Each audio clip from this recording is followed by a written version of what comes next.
lots of papers and lots of devices up here. Not to worry, tomorrow we're just going to have prayer books. It'll be very beautiful. One of my favorite actors growing up was William James Murray, better known as Bill Murray. I thought Stripes, which I saw when I was way too young, but that is Gen X for you, Caddyshack and Scrooge were all hilarious. But if we are being honest, my favorite Bill Murray movie has to be Ghostbusters. Though I have issued a takana, a rabbinic decree, that we are never, ever to speak of Ghostbusters 2. But as we are beginning our Torah reading, again, this is as funny as I get, guys. As we are beginning our Torah reading cycle again this week with Bereshit, I can't help but think of Bill Murray's most important movie, Groundhog Day. In case you're not familiar, this 1993 film involves a cynical TV weatherman, Phil Connors, who finds himself reliving the same day over and over again when he goes on location to the small town of Puxatawny to film a report about their annual Groundhog Day. His predicament drives him to distraction until he sees a way of turning the situation to his advantage. But it is only through his understanding of how he can use the lessons he acquires each day to help his fellow human beings does he finally find a way out of this predicament. The Torah reading cycle is, in a way, somewhat similar to Groundhog Day. We relive the same stories, the same lessons, the same teachings year after year after year. As one rabbi of the Talmud with perhaps the greatest last name ever said, Rabbi Bin Bog, turn it, turn it, turn it, for everything is in it. Or to put it another way, Torah never changes. We do, which is why it can resonate with us so very differently each time we study it. Tomorrow, we're going to hear two very wonderful speeches about Bereshit from our Benot Mitzvah. They will be speaking about lessons we can learn from the second story of creation, the one involving Adam and Eve and their sons Cain and Abel. Speaking of which, there are two stories of creation in Bereshit. Also contained in its words is the story of a loving brotherly relationship in the first fratricide. Then there's Adam and Eve's other son, Seth, and his progeny, including the famous Methuselah. It ends with the beginning of the Noah narrative, which we'll read from next week. When interpreting the words of Bereshit, we traditionally have been left with two alternatives. The first is that Bereshit creation is the true story of how the world came to be. The world that was created in 6 days, with Shabbat as being the final act of creation. If you are from a more traditionalist background, the story of creation is truth, and science needs to reconcile with this inherent truth. The other way of interpreting Bereshit is through the lens of sacred mythology. Many approach the Bible this way, that much of the Torah is sacred mythology, like the Greco-Roman myths. They are fun to read and teach us interesting lessons, but they are not necessarily based on true events. However, I would like to argue that there is a third possibility. The rabbis understood from early on that much of what can be found in creation was not to be taken literally. Instead, they argue, we are compelled to interpret its words. We know from the very first word, Bereshit, there is a grammatical problem. Bereshit bara Elohim, when God began to create blank, there is something missing. Should that blank be time? Should it be the universe? The text simply doesn't say. Thus, the rabbis felt compelled to unpack the creation narrative. They argue, for example, that towards the end of creation, right before God finished and God rested, God created all the miracles that were to take place, from the mouth of the donkey that spoke to Balaam to the rainbow in the story of Noah.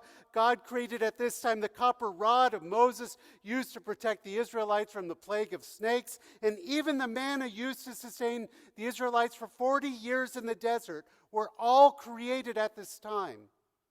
Why? Well, according to the rabbis, there are no supernatural miracles in the world, unless they were created especially before God was done creating the world.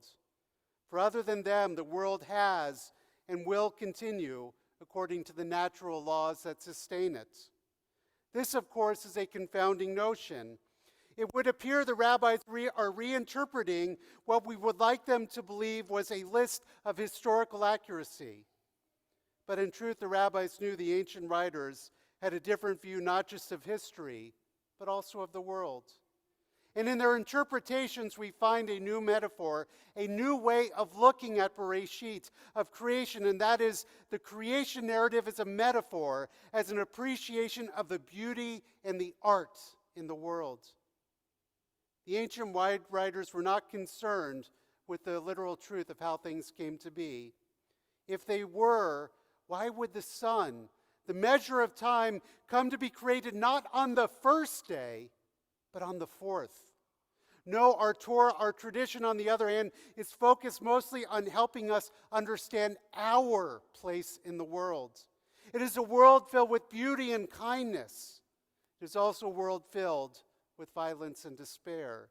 It is an imperfect creation, to say the least, whose problems often stem from the choices of humankind. This, of course, ties into the notion that it is our central duty to work to repair the world through Tikkun Olam.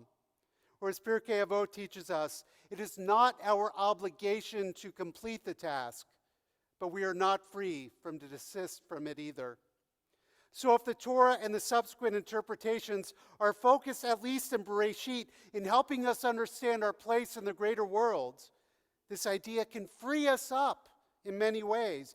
Creation as a metaphor, as opposed to creation as fact or creation as sacred mythology, means we now have the power to both interpret and appreciate this beautiful world we have been given. How it came to be is something astronomers and geologists and the like have been wrestling with for ages. How life came to be is still a matter for debate. The answers to these central questions are elusive, to say the least.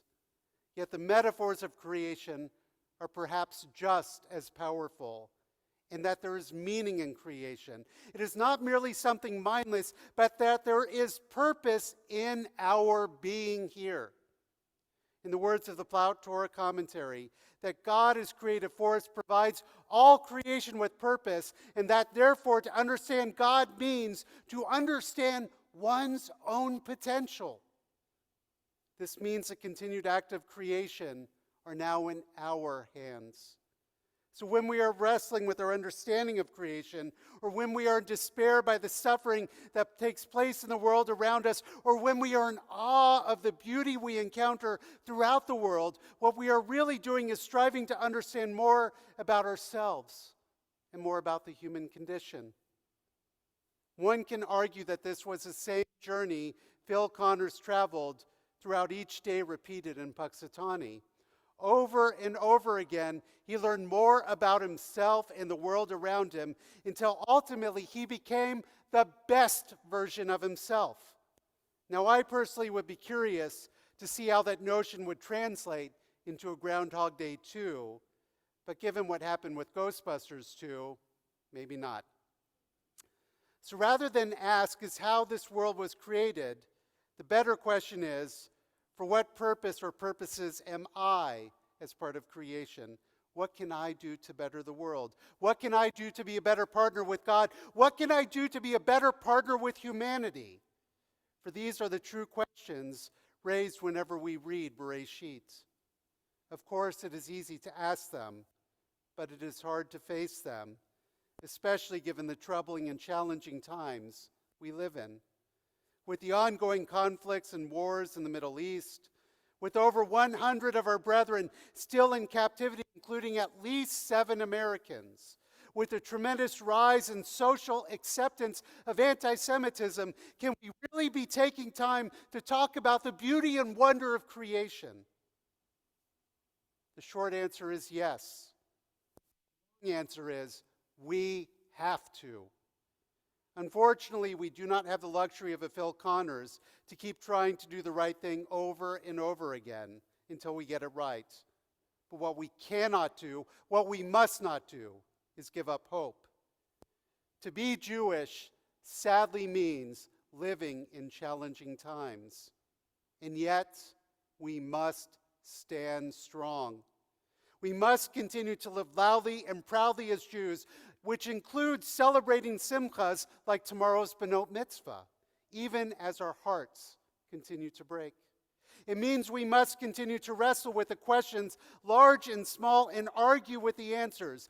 Bereshit may not be scientific fact, but in it we find the origins of our religious truths, the truth of being an Am Kadosh, a holy people, a people who keep trying each year to do a little bit better than the year before. And it is hard. It is difficult. But if we do this, there can and will be better days ahead. Right now may feel a little bit like Groundhog Day, but if we continue to represent the best of our tradition, we can find pathways to a better tomorrow. If we continue to represent the best in our tradition, we find opportunities to sing, and if we continue to represent the best in our tradition, we'll find opportunities to dance. For there is beauty in creation. Each of you has a chance to represent it. Each of you has a chance to struggle with it. Each of you has a chance to add more blessings to our world, this world we have been entrusted with, to take as our own and to share with others, to make meaning and to add truth. Shabbat Shalom.